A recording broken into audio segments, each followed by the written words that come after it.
From an undisclosed location in the great state of Michigan, I'm Tim Descher, and this is Heritage Explains.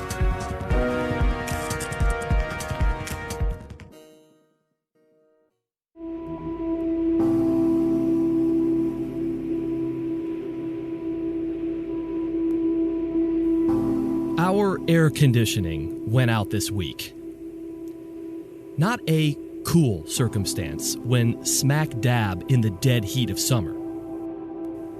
Anyone who's been in this situation knows the drill. Move to the basement, turn the fans on, and sweat the night away until the heating and cooling company turns the AC back on.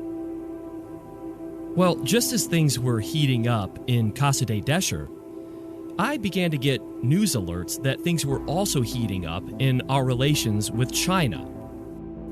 Except in this case, hiding in the basement is not the strategy to employ. To bring us up to speed, here's a short montage of what's happened since the beginning of July. Well, today, the Trump administration sanctioned 3 senior officials of the Chinese Communist Party for alleged human rights abuses targeting ethnic and religious minorities.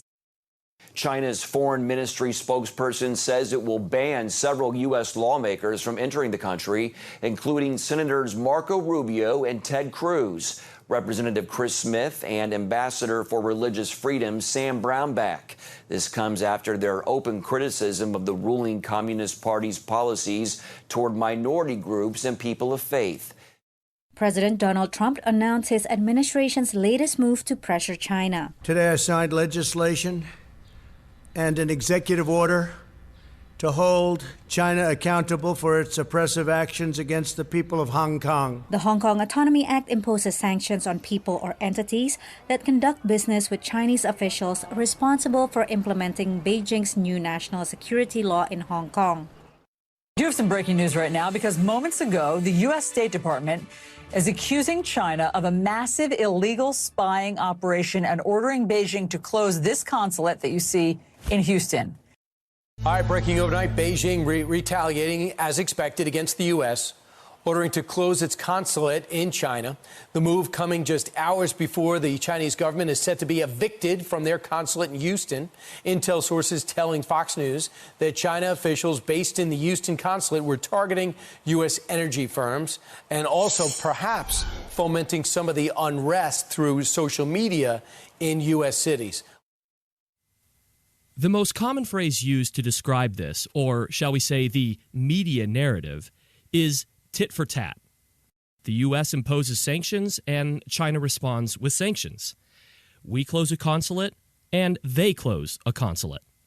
But is it tit for tat? What the heck does tit for tat even mean?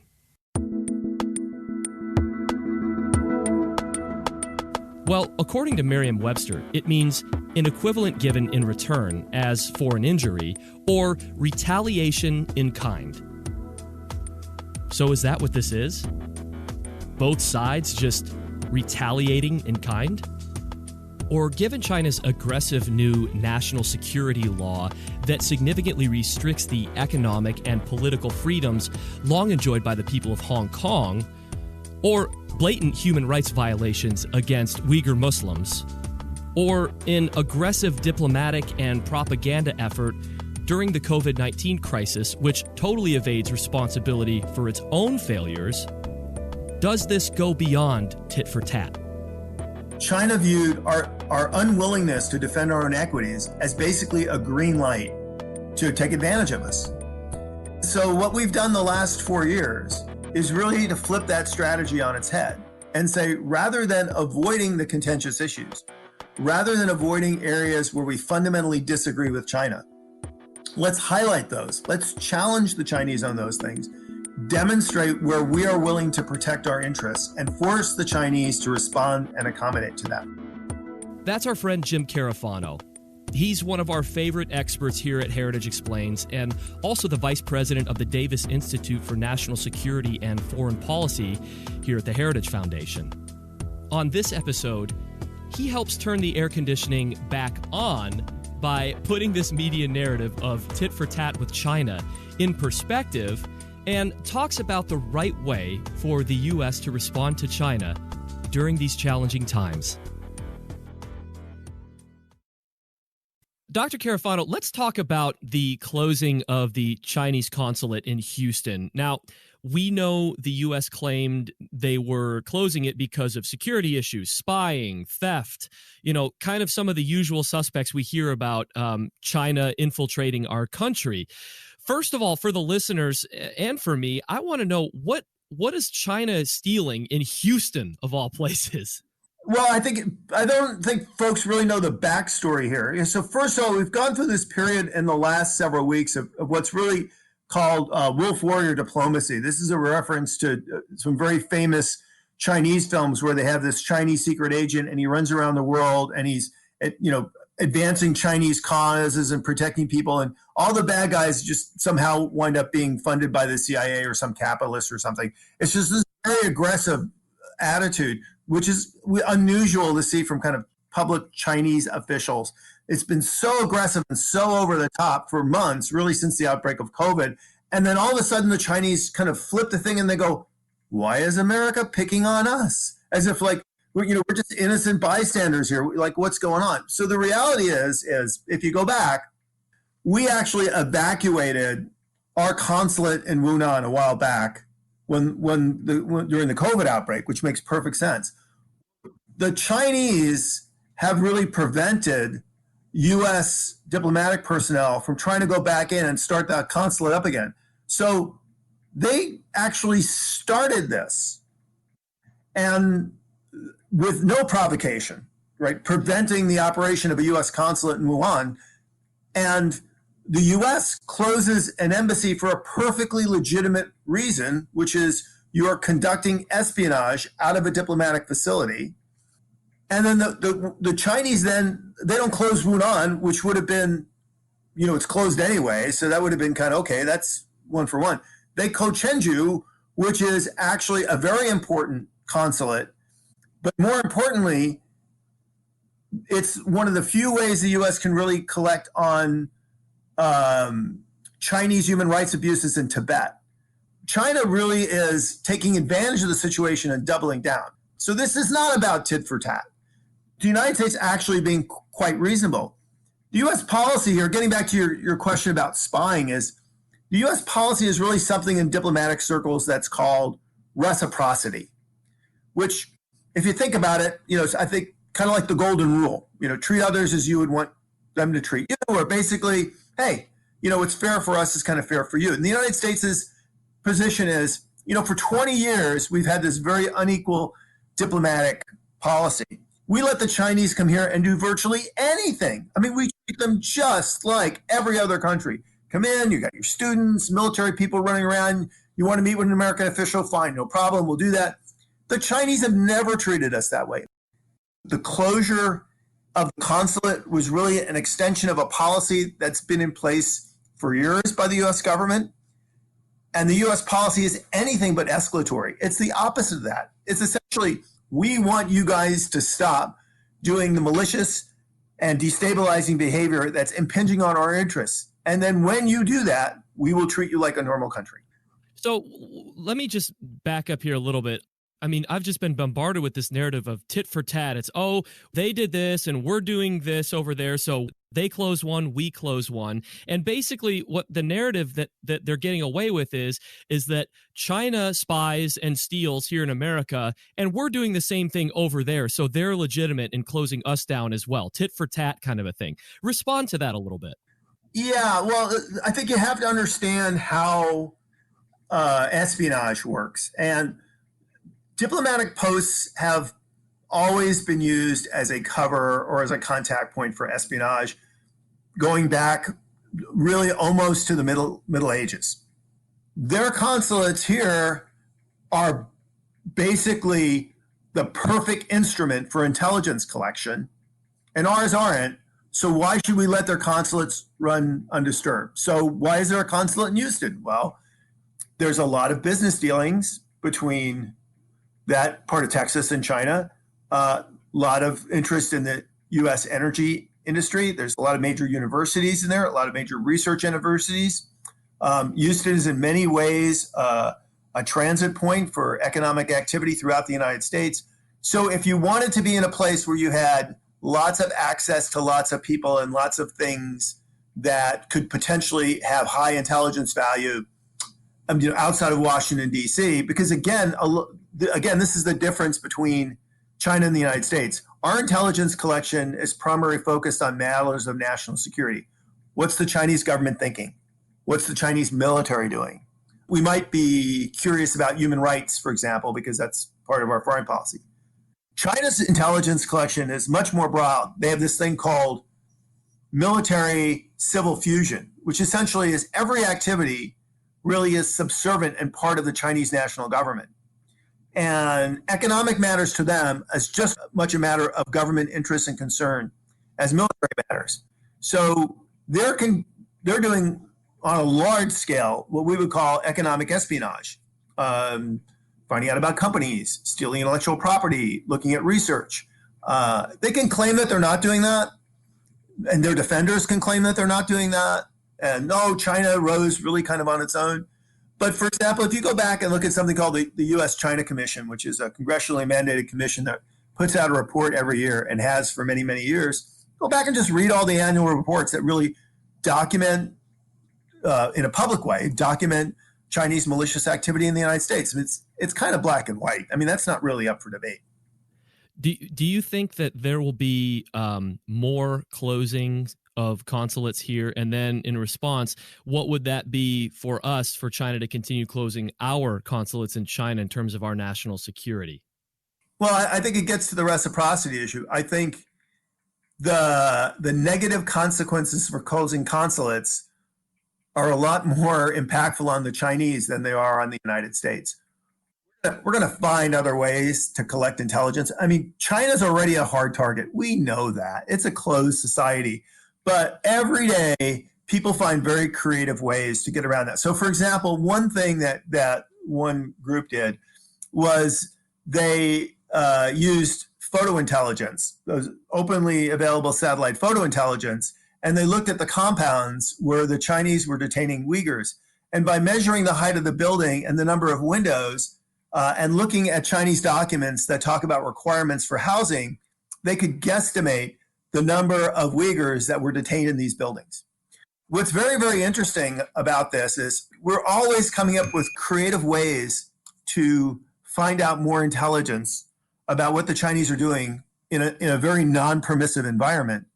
So for us, it's a constant cat and mouse game. But the difference is look, we have made this way too easy for the Chinese here. They literally come over and America's an open door. Why we give them a kind of access? To me, it's irresponsible. Yeah, and you mentioned Uyghurs, and I wanted to use that as a transition point to talk about another issue that's kind of been going along. I mean, we have so many different issues right now with China happening all at once, and it's been a point of Heritage Explains to try our best to cover all of these because it is really an issue of the day. And one of those was the slapping of sanctions on 4 Chinese officials, and we said, we're going to slap sanctions on you because of human rights violation. This was with the Uyghurs, the Muslims that are within China that are being oppressed right now, as well as what's happening in Hong Kong and the suppression of really freedom and liberty that's going on there. And so in return for us slapping sanctions on them, they slapped sanctions on Senator Cruz, Rubio, Representative Chris Smith, and Ambassador Sam Brownback. Obviously, these are all members of the Republican Party of a similar mindset. And again, we're back at the tit for tat kind of a thing. Can you just get a little bit into the workings there? We say it's for human rights, and they say it's a response. Well, again, I think tit for tat is not what's going on here in any way, shape, or form. People need to be much, I think, more deeply informed and engaged in what's going on with China and what the Chinese are doing. First of all, I would say our sanctions on them are actually quite effective. And these targeted sanctions where we target specific individuals can actually have some impact. And it obviously they can't travel to the United States. Also, any assets that they have here could be frozen. But more importantly, any financial transactions that they do potentially could be sanctioned by the United States. What that does is they forces them not to operate in dollars. That's much less efficient since the dollar is the most effective global instrument. It actually has a bit of an impact on them. Conversely, putting sanctions on Cruz and Rubio aren't going to really have much of an impact on Cruz and Rubio. I doubt that first of all, I doubt they're going to go to China. If they did, I doubt the Chinese would arrest them. I doubt if they went anywhere, anybody would extradite them to China. They're unlikely to be affected on this in any way other than maybe to wear it as a badge of honor. That's not the purpose of the Chinese sanctions. The Chinese sanctions are there to intimidate everybody else. The Chinese sending a message to the rest of the world that, look, if we're willing to sanction officials in the most powerful country on earth, what would we do to you, dude? So if you're a Sri Lanka or a Bangladesh or Ethiopian official or even maybe a European official, they're like, we could come after you. And so it's really designed to intimidate others. It's almost like in a mafia, when they whack a guy, they leave him in the street. And the reason why they do that is to let everybody else know that, if we got that guy, and you don't make us happy, we can come after you. So it really is designed as global intimidation. It's not so much any really kind of effective pushback against the United States. Yeah, you said in your recent piece, which we'll link to, it's in Fox News, he said, quote, "The action is intended to send the world a message. Fear us. The free world's response should be to man up." So how does the free world man up?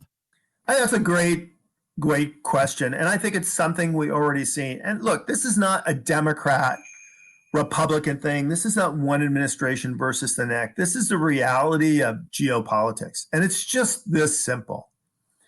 Fundamentally, America, even with all our hatreds and controversy and vitriol, we believe in freely elected governments, most of us. We believe in human rights, and we believe in the free enterprise system. Now, we got some arguments about that, and different nations that we deal with, they kind of roughly believe in the same thing. Maybe they interpret it a little differently, but fundamentally, if you are in the free world, you believe in these 3-4 fundamental equities. The Chinese Communist Party fundamentally doesn't believe in any of those things. And not only do they not believe in any of those things, they see those 3 specific things really as obstacles to the expansion of Chinese power. And Chinese power, among other things, is specifically designed to undermine, push them aside, and marginalize them. And so if the countries of the world that believe in freely elected governments, free enterprise, and human rights, if they don't band together to protect those equities, the Chinese will undermine them and take them away from us. So I think countries do need to pull together. It doesn't mean that we have to get rid of China. I mean, I don't think China can be there. Who cares? Doesn't mean we even have to stop doing business with China. I mean, you want to buy, toilet paper or something from China, go ahead. But it does mean that where China oversteps the bounds and are actually threatening our freedoms, our prosperity, our security, we should all stand up as a community and say, no more. You think about the bully in the schoolyard and the scene in the movie where all the kids in the schoolyard stand together against the bully. And what does the bully do? The bully kind of backs down. I think that's what we're really looking for here. Yeah, that call for bipartisan support seems pretty basic. I mean, obviously, we're in a different time right now, but I wanted to get to something a little more broad, and you can take this on however you want, but it seems to me that we are constantly reacting to things that China throws at us. They, censorship things. They are, doing all sorts of different things in terms of sanctions and consulates and spying and all the things that we hear about. And it seems like they have a grand strategy for how to deal with us. Does the U.S. have a similar sort of strategy on how to deal with China? Oh, I actually think that we have been proactive on China the last 4 years. I mean, the way I kind of describe this is the shift we've made is, remember the old movie Blazing Saddles? Yes, one of my favorite movies of all time. Okay, big burly character in there called Mongo. He was Alex Karras, who used to be a defensive lineman for the Detroit Lions. And so Alex Karras plays this big bad guy in the movie. And there's a line in the movie where a guy says, don't shoot Mongo because you might make him mad. That used to be American strategy towards China, is that China is rising. We should accommodate China's rise. We should avoid areas of disagreement and contention, find areas of cooperation. And as China rises, it will normalize and become a net contributor to international norms and global peace and prosperity. The reality is that didn't happen. China viewed our unwillingness to defend our own equities as basically a green light to take advantage of us. So what we've done the last 4 years is really to flip that strategy on its head and say, rather than avoiding the contentious issues, rather than avoiding areas where we fundamentally disagree with China, let's highlight those. Let's challenge the Chinese on those things, demonstrate where we are willing to protect our interests, and force the Chinese to respond and accommodate to that. Yeah, you talk about, weaker and meeker responses. And I think that in your piece, and again, I'm going to link to it, and I think that is a really, really prescient way of putting what we need to avoid when it comes to China. Also, and I'm really glad, Dr. Carafano, that you did not use the baked beans scene around the campfire from Blazing Saddles. I'm actually really impressed that you used the word prescient. I mean, that's 60 Minutes kind of stuff there, brother. Listen, you get one word every episode, and that's my word, okay? Did you write that on your hand? Where can I sneak this into the conversation? Like, Carafano's down here with Blazing Saddles analogies. I'm going to be up here. Hold on, I'm looking up the definition currently as you speak. Well, thank you so much, Dr. Carafano, for this. I really, really appreciate you joining us once again. You're such a great, valued addition to the show all the time. So we'll send the checks in the mail. Well, can I say one thing? I want to thank you. If anybody's listening, this is one of the defining issues of our generation. We worry a lot about what kind of America we want in the future, and we should, because that is the defining issue of our generation. But China is a global concern, and it is not going away. And every American really needs to understand, how do we deal with this issue in a way that no matter what happens in competing with China, at the end of the day, America's free, America's safe, and America's prosperous. So anybody that takes even a couple of minutes to listen to an interview and think for themselves about this issue, my hat's off to you. You are a great American, so thank you. Dr. Carafano, we'll talk to you next time. Thank you so much. Thanks. Thank you so much for listening to Heritage Explains. As always, don't forget to head to the show notes if you're interested in learning more about Dr. Carafano's work on China. Also, if you have a second, don't forget to leave us a comment, a 5-star rating, or you can always send us an email at managingeditor@heritage.org. That's managingeditor@heritage.org. We look forward to hearing from you. Michelle is up next week, and we'll see you then. Be well.